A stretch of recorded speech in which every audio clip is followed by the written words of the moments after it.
every Pierce engine is going to have the same power steering pump around the same location.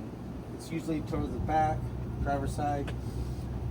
Depending on which engine manufacturer, may be tucked in a little bit back or forward, but it's always going to be right here.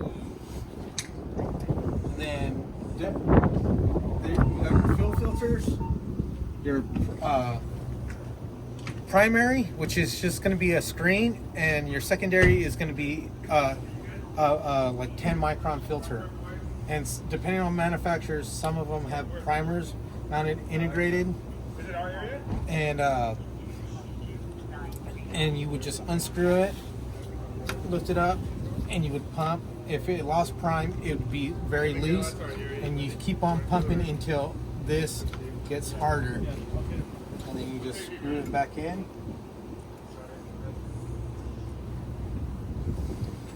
Next thing would be your oil filter. Usually, like oil filters, and fuel filters they put them. It's called the cold side and the hot side. This is considered the cold side because the turbo is not here or anything, so it's colder than the turbo. So this is considered the cold side, which is your intake manifold, your high pressure fuel common rail, and your injectors are in here. And then here's your oil fill to fill up the oil.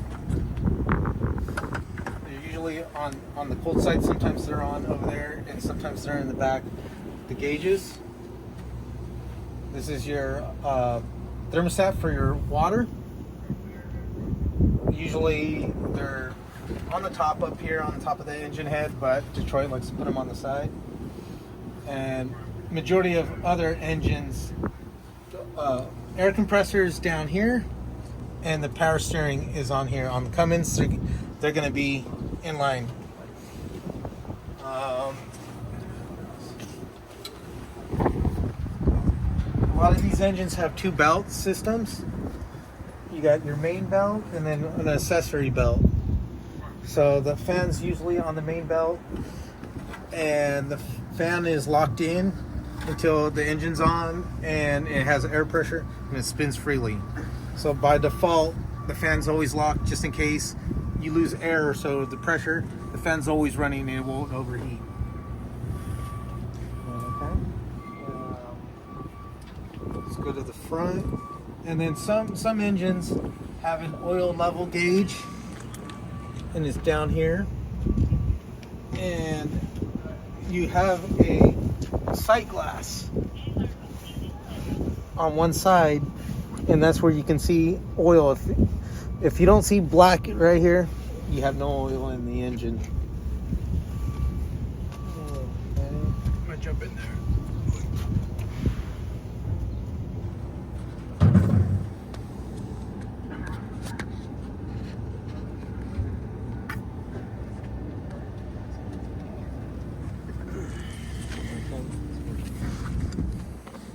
So all your steering linkage for your steering wheel is down here. You got your gearbox, and then your actual power assist.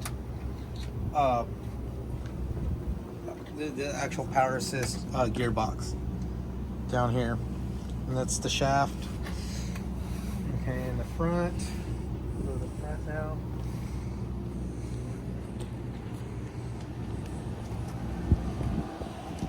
Some manufacturers are different, but you guys will probably see like a little small radiator type deal in the front right here. Some are for power steering cooling, some are fuel, and some are transmission cooling. So every manufacturer is different, but this one's cools down the fuel because it gets pretty hot with the high pressure common rail. So it cools down the fuel so it doesn't pre-detonate the cylinders. Okay, so now, on this side, this is considered the hot side. So you can see all the turbo stuff, anything that gets hot that creates heat from the exhaust. So you got your air intake, and it's shielded because of the temperatures. going down into your turbo. Presses, comes out, and it goes into the intercooler, and then out the intercooler down to your main intake manifold. Over here, Pierce is pretty good about putting their AC compressors on this side because it compresses, it creates heat, and the same thing for the alternator. That's why they put them on the hot side. And you got your belt on this side. This is the accessory drives because pretty much the AC and alternator considered accessories. Over here you got your AC air dryer where it goes from a hot to cold and then into the cab.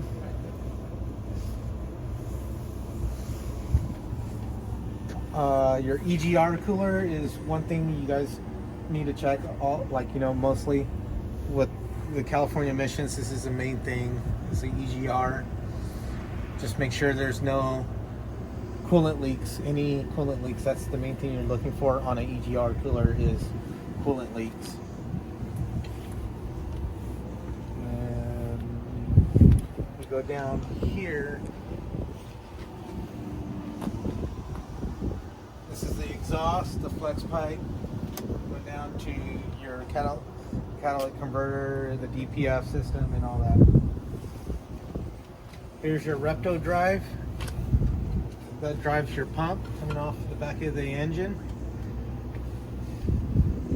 All you gotta do is make sure, do a daily check or so. When you check, you get your hand in, kind of like the same as a drive shaft. You see if there's any sloppy movement. If there is, most likely it's slung all the grease out.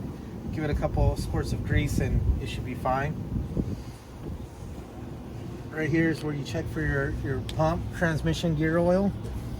Get a screwdriver, open it, and there should be oil.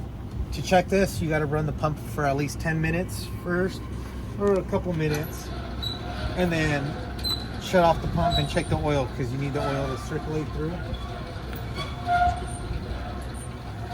Your batteries on both sides. That's the accessory side.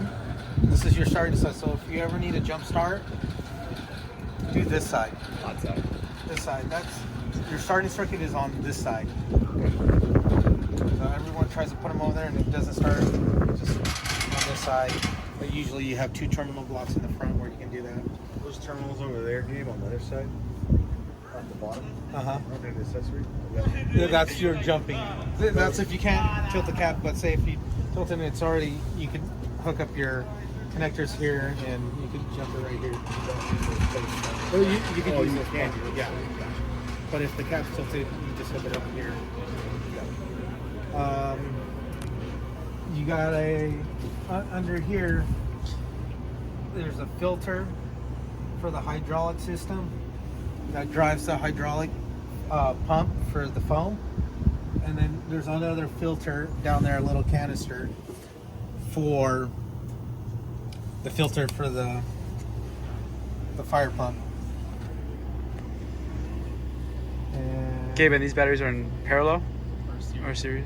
no, they're in parallel? They're in parallel. Right, because the negatives and the positives are in line Yeah. with one another. Okay. So this is a 12-volt system, not 24. If they're parallel series, they would. And parallels for amps, right? It increases your Yeah. amperage. Right.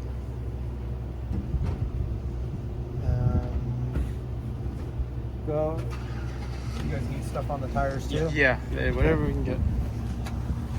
So you got your brake can and your hose. The main thing that you guys are looking for is this hose chafing on right here on this part. I'll let See? everyone get into it. And then making sure there's no fray or anything. Usually when I check the brakes, you come over and you kind of shine the light. And this is actually a knee brakes. So it's not ready to go out. Good thing I checked. But you could look in there and you're gonna see the piston, and then you're gonna see like piston's sticking out so much. Oh yeah. And then you're looking for pad material. So I don't know if you can get a good view. See, right here is the pistons, where my finger's at, and it's pushed out, and then the pad is barely on the metal, the rotor. You can see it getting close, so this is going to need brake pads. You know, and then also when you're looking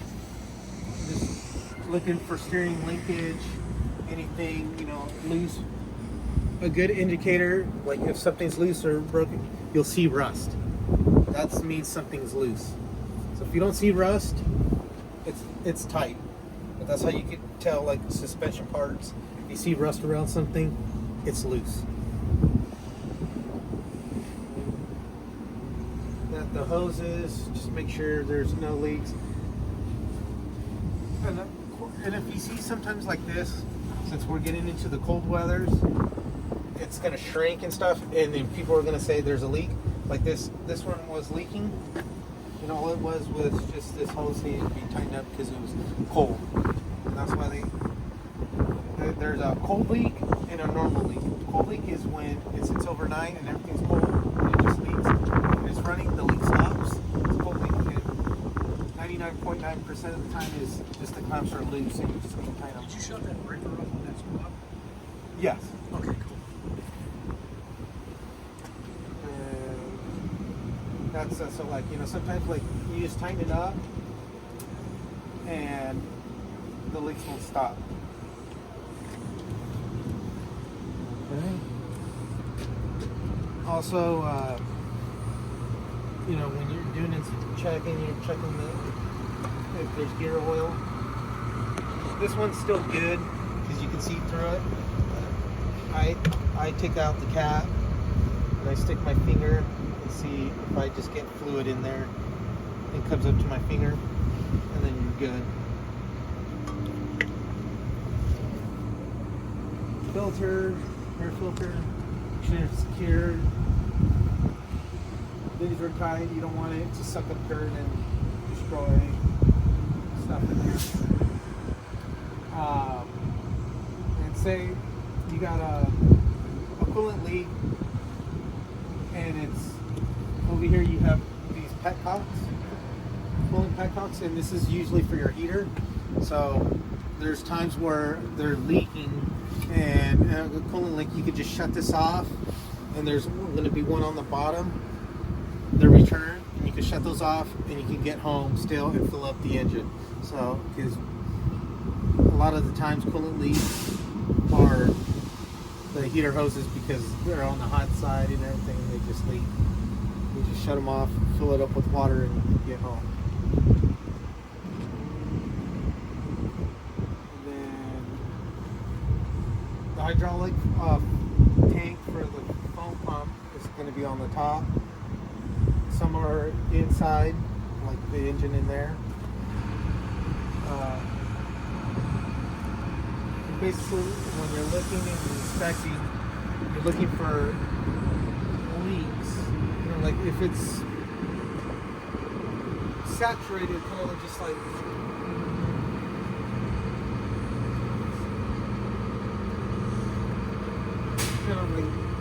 it's wet but dry. That's fine. That happens over time. But if it's kind of leaking all the time and it's kind of clear, it's a good leak. But if it's just black and it's just over time, that's normal. But you know, you guys kind of know what types of leaks and stuff.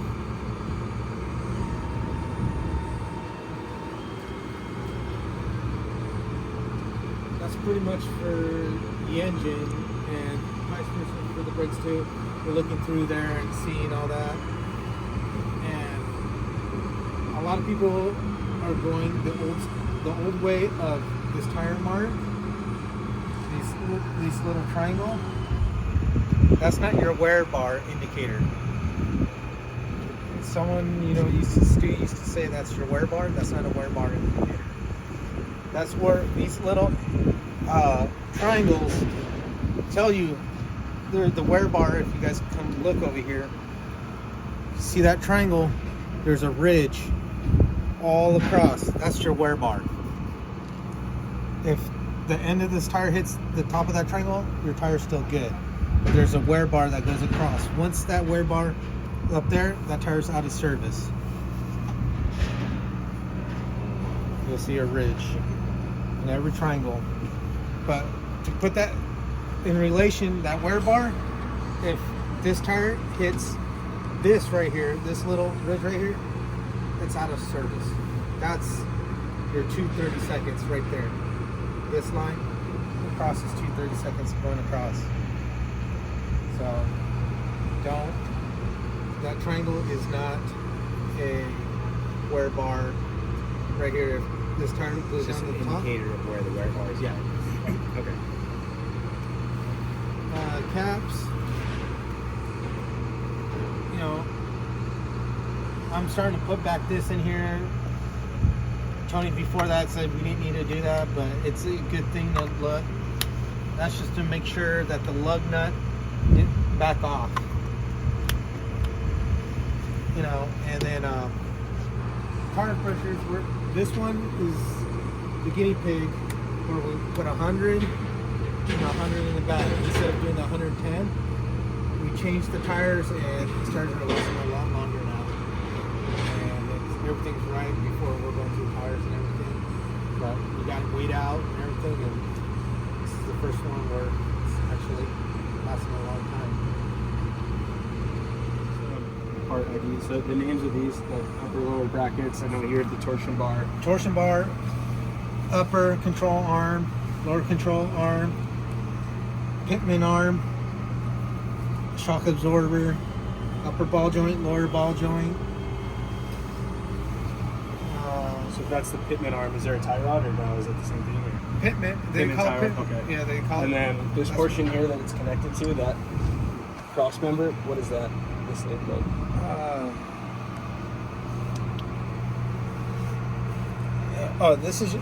This would be your end link. That's your pitman arm, and that's your steering linkage. Okay. Is there a power steering pump or anything with that? Yeah, the power steering pump is on the other side when we went through it. Yeah. I told you it's like usually in the front or in the back. So on the cats, there's two blue things, like kind of right in that area where that joint is. Yeah. They have separate power steering pumps, or what are those? Those are your gearboxes. Gearboxes? That's your master and your slave gearbox. On So- the cats? on everything. Okay. So you'll have two of them. You'll have your master one, and the slave just copies what the master is doing. And those are just gearboxes? Yeah, gearbox. Okay, so this here is our pitman, Yeah. and this is Your end link. okay, gotcha. Where's the starter, Dave? The starter.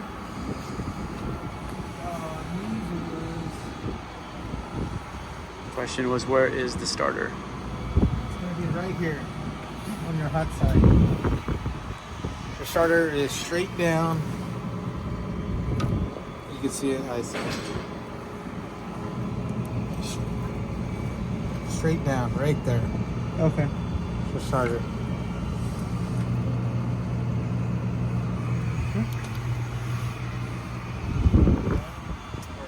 Did you ask the water pump? Water pump. So there's two types of water pumps: gear driven and belt driven. And this is a belt driven water pump. It's right here. It's tied in with the thermostat, and it goes there. We got a couple idler pulleys, tension pulleys, and a crank down there. So everything comes right here. So this is basically, fortunately, if this water pump goes, it comes all in assembly. Thermostat, water pump, all that. You can't just buy the water pump by itself. It comes in a whole assembly, a pack. And, oh, remember how I said that the coolant shut off? The other, it's down here.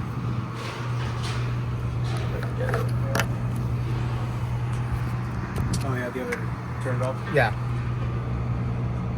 down Oh, there. gotcha. Yeah, That's for the coolant. coolant. That's the. Yeah, if you like the heater hose, or like say like the heater is spitting out water coolant up there, you can shut this valve and shut that valve, fill it up, and you guys can get home. This little box in here with this little orange guy coming out. What is that? That's your air compressor. The air compressor's right there. Yep. Okay. Fuel pump. The fuel pump. See, this one is a backwards rotating air compressor. Your power steering pump is right behind it. That's what a lot of like manufacturers do. They put the power steering pump right behind the air compressor. Oh, is that blue guy right there? Mm-hmm. Okay. That is the power steering pump. Yep. Air In front of compressor. the compressor. And then that's our air dryer right over here. That's your air dryer. Air dryer. And the fuel pump is right here. Every manufacturer is different, but on Detroit, this is your fuel pump. And then also on the compressor, this is your air governor. Right here. So you got your signal and your actual line pressure for the air compressor to let it know to kick on and kick off. This is your fill for your cab tilt. Is that hydraulic? Hydraulic fluid. Yeah. Your ECM is always going to be on the cold side on engines. It's usually behind, right by the fuel system, because it uses fuel to cool down the ECM.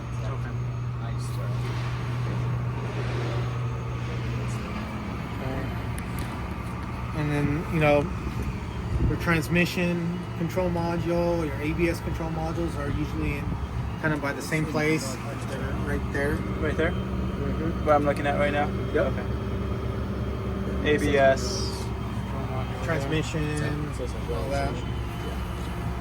Gabe, this is your hydraulic pump for the cap tilt? Yep, cap tilt. Okay. Hydraulic pump cap tilt. And then your cab lock. And over here, behind this is a distribution block for power. That's why it's covered. Anodes. For pump. Yep.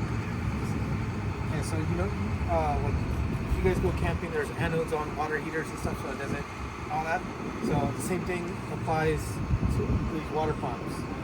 So you got a total of 4. There's going to be 2 on the pump and then 2 by the keystone. The little of that little mesh grate, that's an anode. And then you got another 2 which are going to be on Pierce pumps. They're going to be right here. It's going to be a brass thing. 1 here and 1 there. So This is an anode right here. yep. Okay. And that looks like it's going to be the stock one, and I have to change it. I guarantee if I open that up, there's going to be nothing in there. So what do they do? It prevents electrolysis and corrosion in the pump. Okay. That's what the Rosenbauer just needs a new pump, because it didn't have the anodes have never been changed. And that's something we should just check on. Annually, just like, you know, usually when you check, I don't know when you guys check annually, you drain the tank to pump and you can just shine your light and you can see it in there. That's what I usually do. Are they zinc? Yeah, they're zinc. Good question. In the back.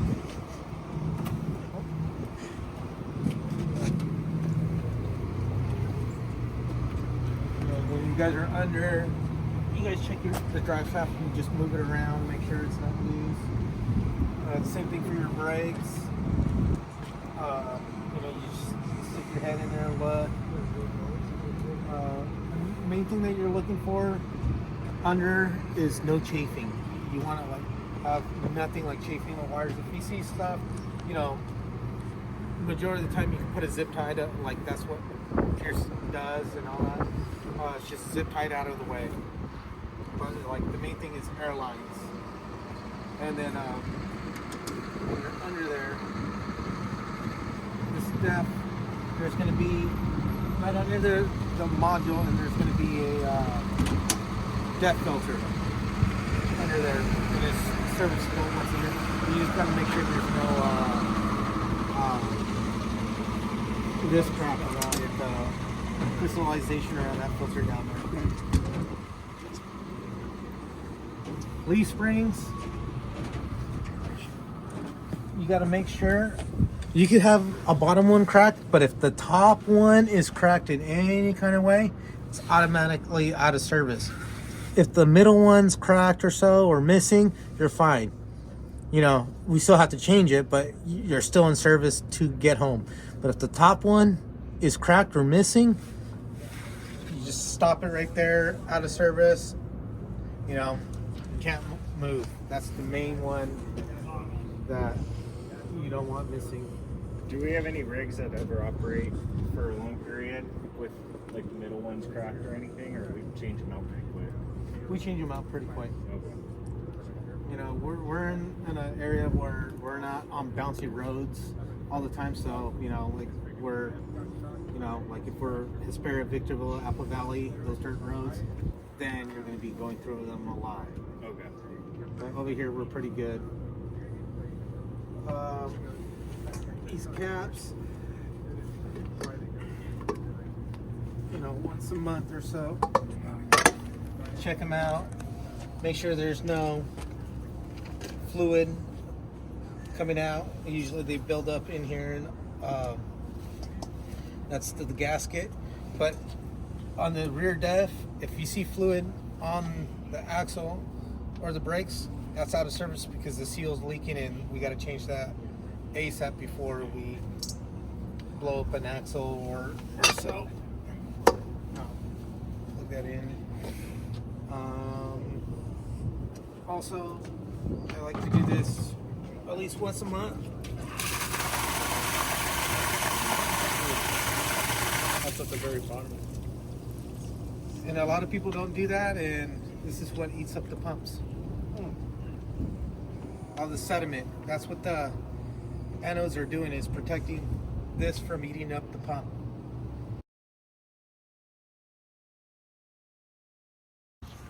So this is a brand new brake pad. They put a gel coating so when you do the brake burn, it breaks into the new rotor. And this little line right here, a lot of people think it's to cool down. No, this is your wear bar indicator. So once it gets down to the end of that and nice and flat, brakes have to be changed. And this was engine 66 that just came in. This is what engine 67 outside looks like right now. The front brakes, this low. Compared to this, That's pretty low. yeah. Do the rigs all get new rotors whenever we're doing pads? Or No. Okay. That was the old guy over here saying that he's gonna do that, but no. After the third, fourth brake pad exchange, then we changed the rotor. But by that time, the rotor is going to be out of spec. So, you know, these are, you can see they're pretty low. This is right here. Like when we look at brake pads, we measure about, okay, this is 100%. Down here is 50%, 30%, 20. You know, we the more you don't inspect, then you kind of like, okay, this is about 30, 40. I like to change them once they get down to 50% and just change them all. So Do the rotors get sent out to get turned at that point, or you just no, we just get new ones. No, so they come brand new. Rotors are 42 millimeters thick. Once they hit 37 millimeters, they're out of spec. So we have a brake gauge where we inspect, and you can usually tell like by the ridge, like you'll see it sunk in and pretty bad. So it's about like a quarter inch. Once you see the like a quarter inch missing, then the rotors have to be changed out. So this is your rear brake cam. You've probably seen some. We still have some on our fleet where it has 2 clamping rings, you can see, but this only has 1. Because on this side, there's like about an 8,000 pound spring behind here, and that's the Widowmaker. And then when that's why this is right here. You're caging the brake. This is what they call about caging the brake can. And what you're doing is releasing the parking brake right now, so you could service and do the brakes. So that's what this is for. But back then, the cans had 2 of these, and people used to change the diaphragm in there. And it's just like at that point, don't even do it, because more people kill themselves than fixing it just to save a $20 part. So this is Type 30 brake can. So this side's just only for your parking, and this is for your service. So you got 2 ports. One where you use when you push your parking brake, it pushes air, pushes the spring. Now this is backflow. You know, it pushes the rod stroke in. And then when you apply the brake, it applies air here, and it just pushes this stroke out to put pressure on the brakes. And then when you lose air pressure, this will overcome the spring pressure, will overcome the air pressure, and lock it up. So that's on those ones. And then on your front, see, there's no other, so it just pushes, air goes in there, and it just pushes the stroke to lock up, engage the brakes. But we have water tender, brush engine, the OES, and the control and engine 64. There's another parking brake on there where it locks all 4 brakes. So basically what that other one does, when you lock that one, is it the inertia valve? Forgot what valve it's called though. But it's basically you're stepping on the brake the whole time. It just sends signal and locks all 4 tires. The Rosenbauer and ALF have the same thing. So when you're putting the outriggers out, it locks up the front tires. So, because you're lifting up the engine, so because once you lift up the engine, the parking brake is not that really good on the back tires because you're getting that bulge, so there's no contact. So it locks up the front tires, so you have still a parking brake. Inversion valve, that's what it's called. And on the old engines, we really don't have a can to show you about the stroke, the brake stroke. So you guys are supposed to be checking this weekly, I think, or like that's what it should be done. But what you're doing is checking the brake stroke on these are automatic brake cans. On the ones where you check the strokes are S-cam and brake pads, and where you have to manually adjust it. These do it automatically, slack adjusters. They're integrated on the calipers. On these ones, I can show you. So you guys can kind of see. So everything is internally, the slack, this took over slack adjusters.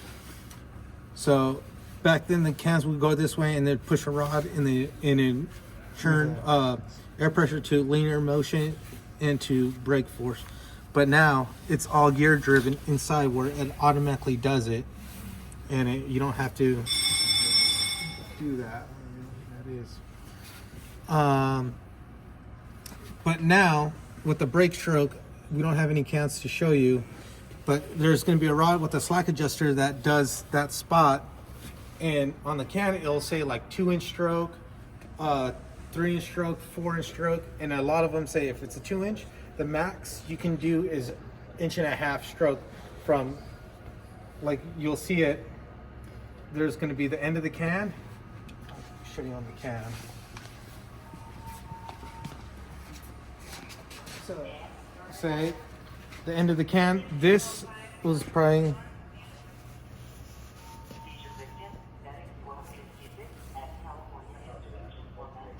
Okay, this is a 2-inch stroke can.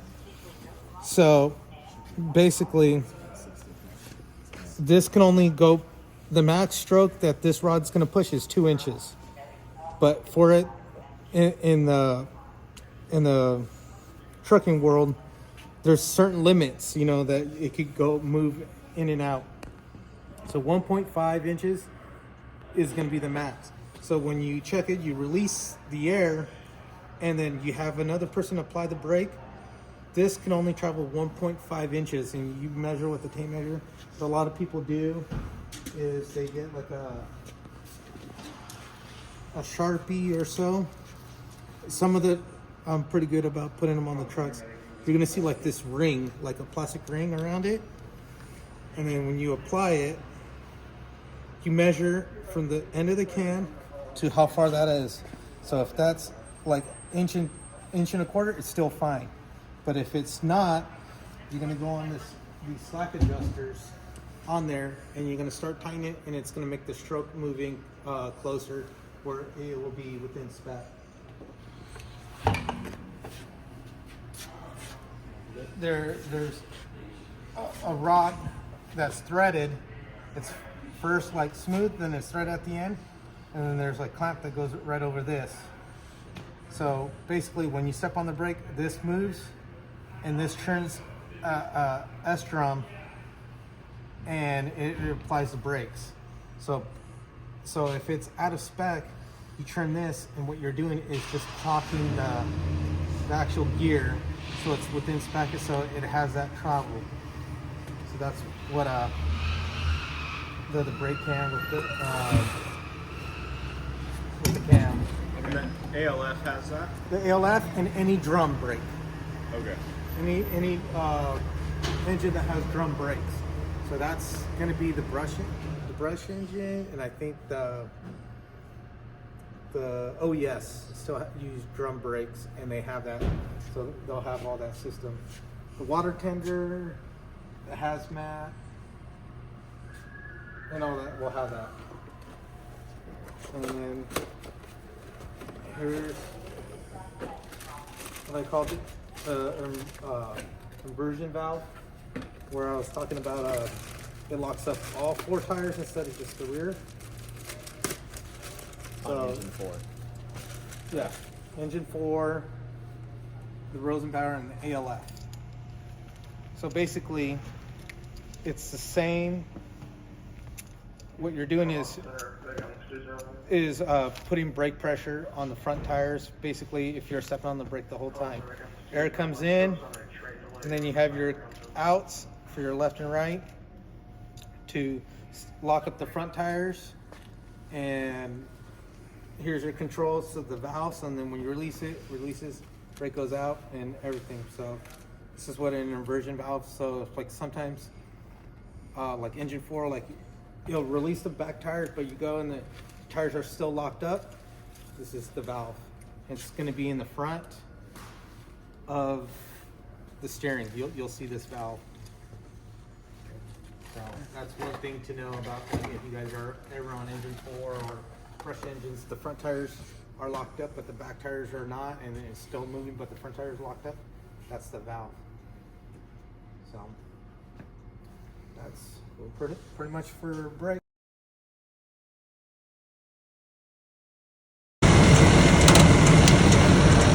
So this one, Class A, engine on, running. You see that with pumps going. Okay. You got to turn that to fill, right? So you have to, right here it tells you foam. Yeah. That's how you're going to be flowing foam.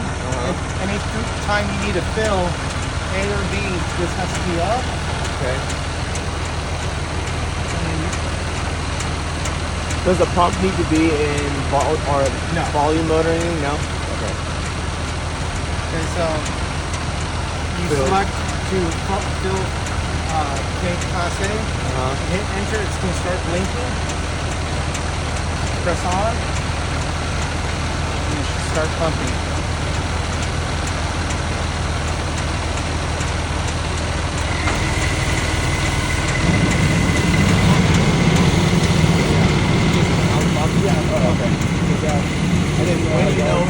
the pump has to be on in order to just the light gauge. Yep. Okay. Is there like a drain, like an overflow if you do try to? Oh yeah, Too much? Okay. Will it just stop on its own if it measures that? Yeah, it's supposed to. Okay. It's not like filling the water tank. Turn to the hazmat.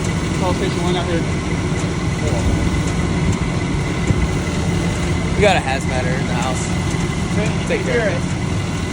And it's doing long strokes. So it's sucking pretty.